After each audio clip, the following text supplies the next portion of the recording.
दोस्तों, जीवन में कुछ ऐसे पॉलिटिशियन होते हैं जो सेक्युलरिज्म के कीड़े से परेशान रहते हैं। उनको सेक्युलरिज्म के कीड़ा ऐसा काट लेता है कि नींद से जागे या ना जागे, उनको एहसास इसका बहुत बाद में होता है। और होता है तो लोगों से बोल भी नहीं पाते क्योंकि बोलने के लायक रहते भी नहीं है कि अब क्या ज्ञान देंगे। आज बात करेंगे हम जितेंद्र आव्हाड के। आप जानते हैं कि जो शरद पवार का एनसीपी है उसके बहुत बड़े नेता हैं वो।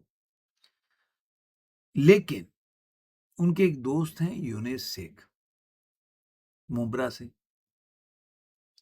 आप देखा होगा कि काफ़ी वीडियो जो है वायरल हो रहा है हर जगह।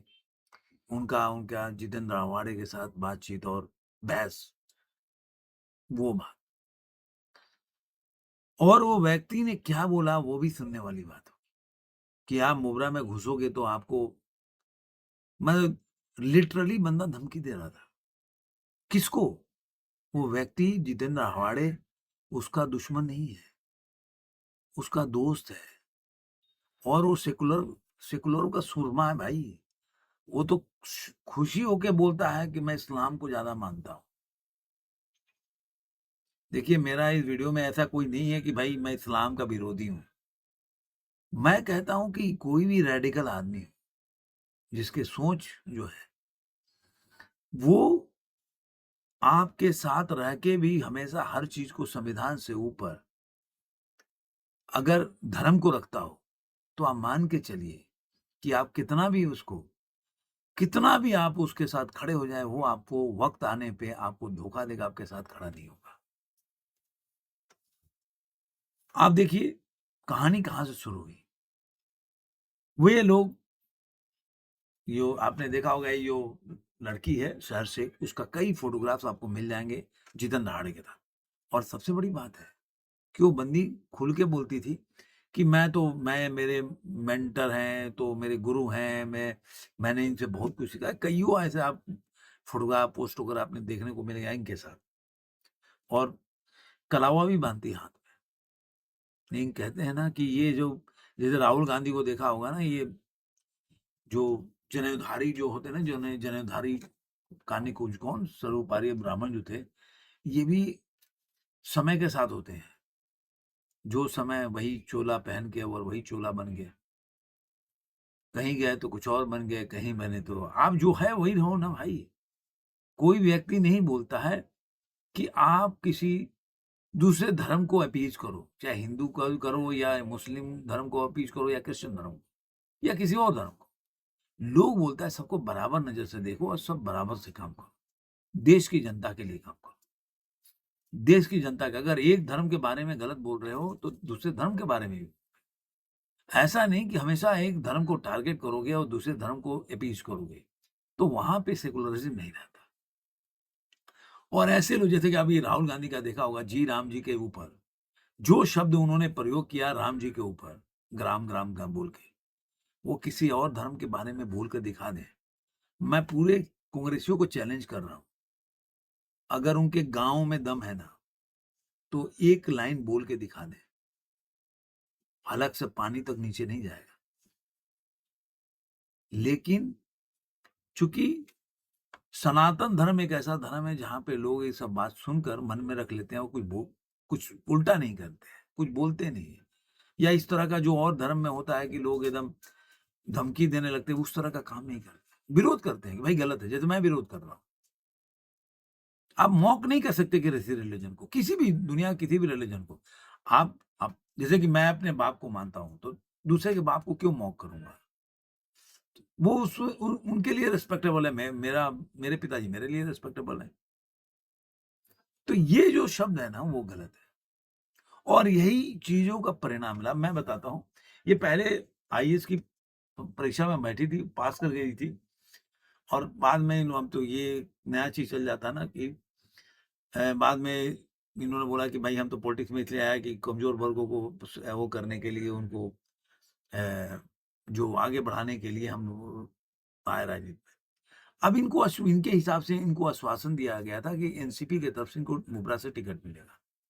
लेकिन अब ये खुद बोल रहे हैं कि इनको भारी दबाव के बावजूद कि मतलब लोगों ने इनके ऊपर भारी दबाव डाला जिसकी वजह से मतलब एनसीपी के ऊपर इनके कहने के हिसाब से कि उनको टिकट नहीं दिया और उन्होंने बोला कि पार्टी के 5 पार्षदों ने चुनाव में सफलता पाकर मतलब उन्होंने ये भी बताया कि किस तरह से नहीं जीतने के लिए प्रयास उन्होंने किया गया था।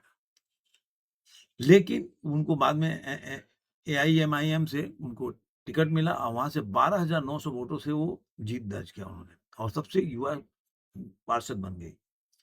अब सवाल ये उठता कि मैं उन्होंने बोला कि अब मुबरा में पूरा मुबरा हरा कर दूँगी मैं, अधिकारित रंग हरा है और इसको पूरा हरा कर दूँगी, इस तरह से उन्होंने बोला। उन्होंने बोला कि टिकट मिलने का भरोसा दिया था लेकिन उन्होंने टिकट काट दिया और अपने लोगों को टिकट दिया, उससे उनको काफ़ी नाराज़गी हुई। अब शहर शेख ने लोगों को संबोधित करते हुए कहा कि अब मेरी गुजारिश है कि आप सबसे कि आने वाली 5 साल बाद भी जब इलेक्शन होंगे, आप लोगों को इस इलेक्शन में इससे भी बड़ा मुंहतोड़ जवाब उनको देना है। पूरे पूरे के पूरे मुबरा को ग्रीन कलर से ऐसे रंगना है कि इन लोगों को यहाँ से बुरी तरह पछाड़ के फेंकना होगा।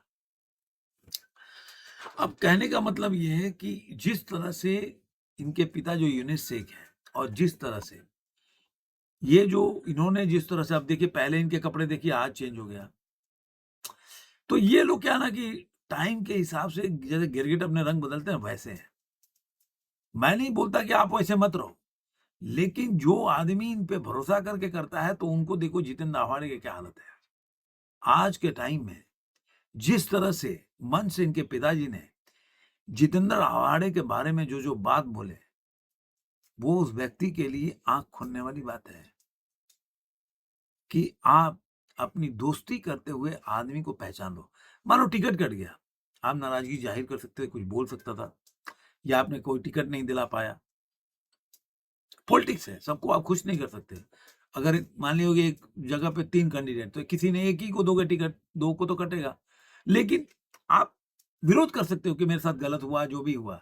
लेकिन जिस लहज़े में धमकी दिया इस व्यक्ति ने, ये जितेंद्र आवे को सोचना चाहिए कि जब भी आप दोस्त चुनो, तो सोच समझ के चुनो कि व्यक्ति किस मिजाज का है। अगर वो दूसरे के बारे में अपशब्द बोलता है, बोलता होगा वो तो वही जानते होंगे, उनके साथ रहते होंगे।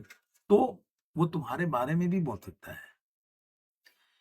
तो एक तो ज्ञान को ये जो जितने भी सेकुलर के लोग हैं ना, वो लोग सुरमा जो होते हैं, उनको ये सब मैंने पहले भी वीडियो बनाया था कि इन लोगों को ज्ञान ऐसे ही होता है। उत्तर प्रदेश में ज्ञान होगा, सीमांचल में देखिए, आरजेडी को ज्ञान हो गया। कितना भी वो उनके पिताजी से लेकर सब लोग वो अफ़गानी चादर ओढ़ के घूमते थे, क्या मिला उनको? अभी देखिए वो जो अखिलेश यादव हैं डावाडोल हैं, उनको समझ में नहीं आ रहा है ये करना क्या है।